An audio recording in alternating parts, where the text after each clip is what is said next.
Baik, Waalaikumsalam. Mas Hafid. Bapak memanggil saya? Iya, benar Mas. Silakan duduk Mas. Oke, Mas Hafid. Ini Mas Hafid.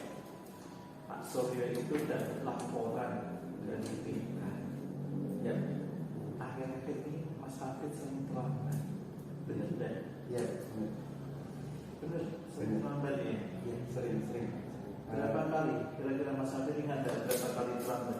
Kayaknya sudah 6 kali, Pak. Wah, 6 kali itu. Iya, Pak. Sudah. Jadi hampir tiap hari terlambat ya Mas ya. Iya, Pak. Oke, menurut Mas Hafid, jadi gini Mas Hafid, terlambat itu hal yang baik atau hal yang buruk? Buruk, Pak. Karena kamu sering satu ketinggalan jam pelajaran pertama, pastikan kamu dapat sanksi kan, ada konsekuensi yang harus kamu lakukan sebelum kamu masuk kelas. Benar ya? Iya, benar, Pak. Oke, Mas Hafid. Jadi kalau terlambat itu hal yang nggak benar, salah. Itu berbuat salah itu hal yang wajar, normal. Pak Suryo pun pernah berbuat salah, terlambat pun pernah. Tapi kalau terlambatnya berulang kali, itu jadi tidak normal. Kita harus belajar dari kesalahan yang sudah kita perbuat. Mas Hafid setuju tidak seperti yang saya sampaikan? Setuju, Pak. Setuju. Saya Setuju ya? Ya. Jadi jangan sampai kesalahannya itu berulang.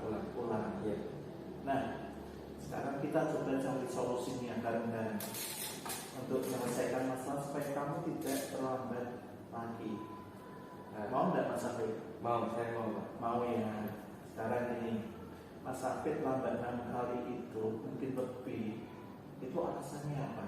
Ya, karena ini, Pak, saya dan teman-teman itu sering begadang, Pak, main game sampai larut malam. Jadi ya bangunnya jadi kesiangan dan sampai sekolah telat, Pak. Main game ya? Iya, main game, Pak. Main game sampai malam begadang, bangunnya kesiangan. Seperti itu. Ya, seperti itu, Pak. Benar. Seperti itu ya.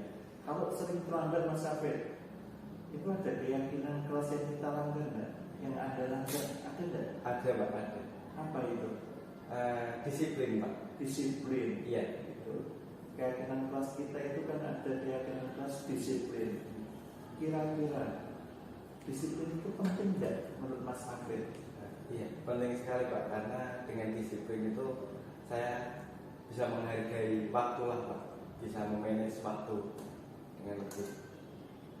Oke, jadi waktu itu penting, nggak bisa diulang. Kita harus menghargai waktu. Salah satunya yaitu disiplin berangkat sekolah. Karena kalau kamu sering ketinggalan jam pelajaran tidak ikut, tugasnya mesti terlambat dan nanti menghambat kenaikan kelasmu. Kamu jadi tertinggal pelajaran. Sekarang Mas Hafid kira-kira perasaannya gimana ketika Mas Hafid itu melanggar? Sedih, Pak, ada itu kayak rasanya resah, Pak, lebih ke resah dan Menyesal dan menyesal sih, Pak. menyesal sebenarnya ya. Supaya terlambat terus mesti malu juga ya. Malu juga, terlambat dihukum ada konsekuensi itu mesti malu juga. Sekarang Mas Hafid, kira-kira langkah apa yang akan Anda lakukan, Mas Hafid lakukan untuk memperbaiki kesalahan Mas Hafid supaya tidak datang terulang lagi? Pak, saya akan usahakan kita lebih awal lagi dan tidak main game dengan teman-teman itu sampai larut malam mungkin, Pak. Seperti itu. Tidak sampai larut malam. Iya. Jadi boleh main game tapi jangan sampai begadang. Ya. Seperti itu ya. Selain itu ada minta tolong siapa suruh bangunkan di rumah itu ada enggak? Mungkin nanti kalau bisa saya pasang alarm kali ya, kita suruh orang tuanya. Panggil orang tua Iya.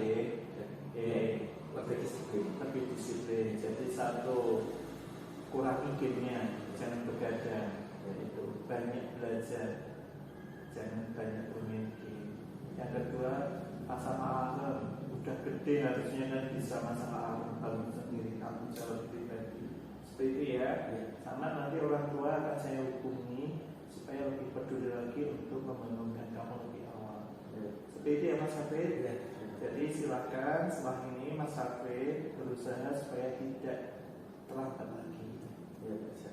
Setelah itu silakan selesaikan tugas-tugas yang kemarin ketinggalan supaya tidak menghambat kemajuan Mas Hafid di kelas. Iya, Pak. Bisa dipahami ya? Ya, bisa dipahami, Pak. Jadi tolong keyakinan kelas kita tentang disiplin lebih diketahui lagi. Iya.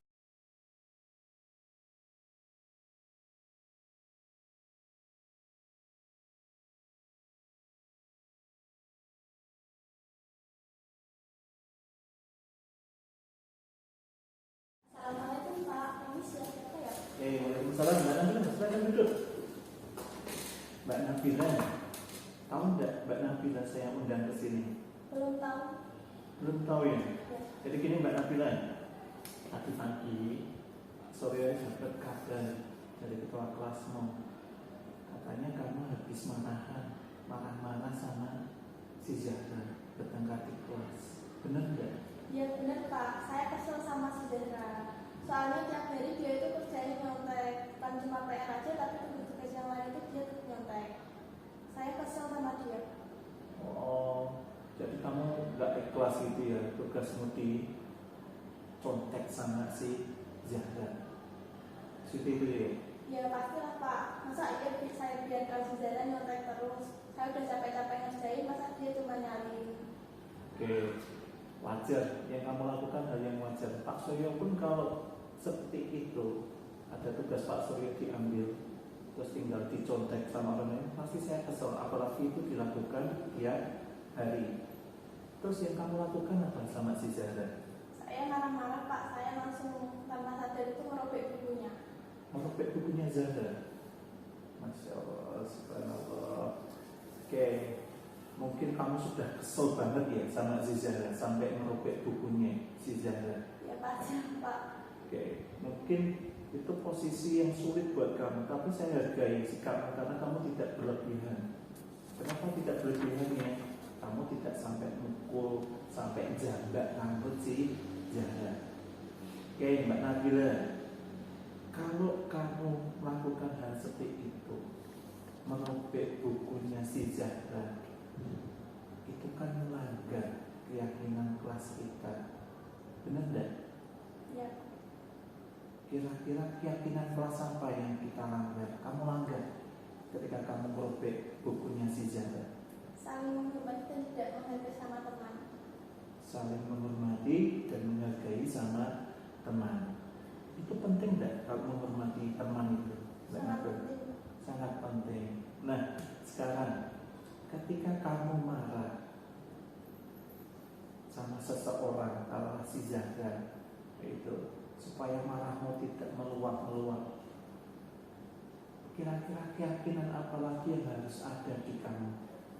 Kalau saya harus lebih sabar. Lebih sabar lagi ya. Oke, jadi Mbak Nabila sudah tahu apa yang harus dijaga, yaitu keyakinan menghormati dan menghargai serta kesabaran. Kira-kira Mbak Nabila mau tidak memperbaiki kesalahan Mbak Nabila? Insya Allah Pak, saya bersedia. Bersedia J. Yang Mbak Nabila lakukan apa setelah ini? Lebih sabar dan menahan amarah saya Pak. Kalau ada teman yang menyontek, saya akan melaporkan kepada guru, mata pelajaran atau wali kelas. Masya Allah, luar biasa. Sekarang yang kamu lakukan ke Mbak Zahra habis ini, kamu harus seperti apa? Mendatangi Mbak Zahra, terus kamu lakukan apa supaya tidak terjadi kesalahpahaman lagi, tidak terjadi pertengkaran lagi? Kamu sudah merobek bukunya, terus yang kamu lakukan apa? Saya tetap minta maaf sama si Zahra. Mantap. Seperti itu ya. Ya. Jadi Bapak harapkan besok ke depan kamu lebih sabar lagi, lebih menghormati teman-teman lagi. Kalau ada kejadian seperti itu lagi, laporkan ke saya. Nanti coba kami ambil tindakan yang pantas untuk si Zahra. Habis ini setelah keluar dari ruang Bapak, kamu minta maaf sama Zahra kalau yang kamu lakukan itu adalah hal yang salah. Seperti itu nih Mbak Nabila. Iya Pak. Jadi tolong besok lebih baik lagi, lebih sabar lagi. Oke? Iya Pak. Oke, terima kasih. Silahkan kembali ke kelas ya. Iya, makasih ya Pak. Assalamualaikum. Waalaikumsalam.